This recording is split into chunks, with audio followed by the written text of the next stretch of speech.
The liberal media at it again. This time, they're mocking the president amid the deadly pandemic, and they're even touting the fact that America now has the most cases in the world.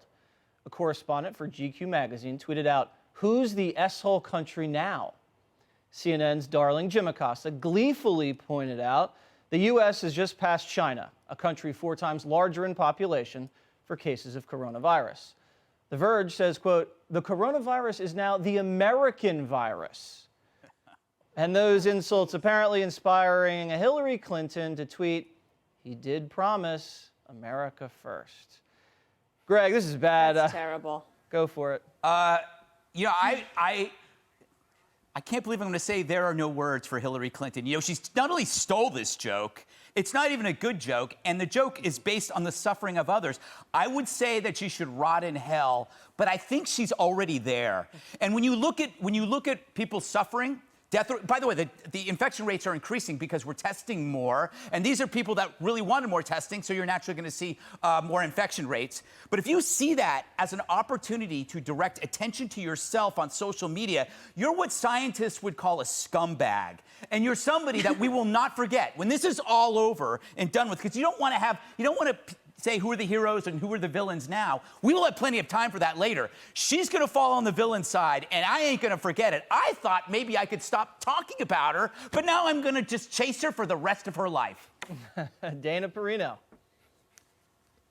Well, her tweet to me was just like so super irresponsible. Compare that to former Secretary John Kerry's tweet today about Congressman Massey, in which President Trump retweeted and said, "Hey, I actually agree with you. That was pretty funny." I wish I could remember the name of the writer, but on nationalreview.com, there's a piece about China today that is so important. And if you are a journalist and you care about freedom of speech and the right of journalists, then you should actually be really exposing what China is doing. And you should be very clear that these are the recorded cases in America. We know that China is not telling the truth.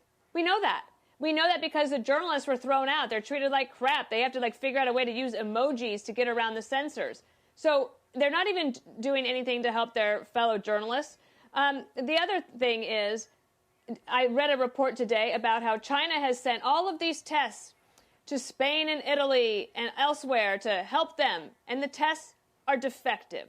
So how can we possibly trust the numbers that are coming out of China? And the other reason that the numbers are not so bad in China right now is they stopped testing. And they don't care about their people. So we are honest about our numbers. We're transparent about it. We should celebrate that and not try to rub it in President Trump's face, because we are actually being honest. Yeah, when they try to rub it in Trump's face, they're actually rubbing it in America's face. Emily, what do you think? I just think, these guys are like stuck in a comic book. To Greg's point about the villain, where Trump, no matter what, will always be the villain. It doesn't matter what is actually happening. But the difference between a comic book and real life is that real life is real life. So he can make good decisions with positive outcomes, which we are seeing in this response, right? Dr. Fauci says he's working closely together. Dr. Birx is tamping down,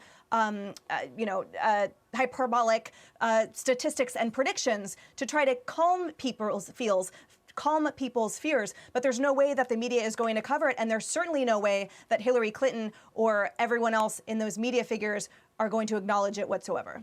Juan, Bill and Hillary did send thousands of pizzas to the first responders here in Manhattan, so you got to give her credit for that at least, right?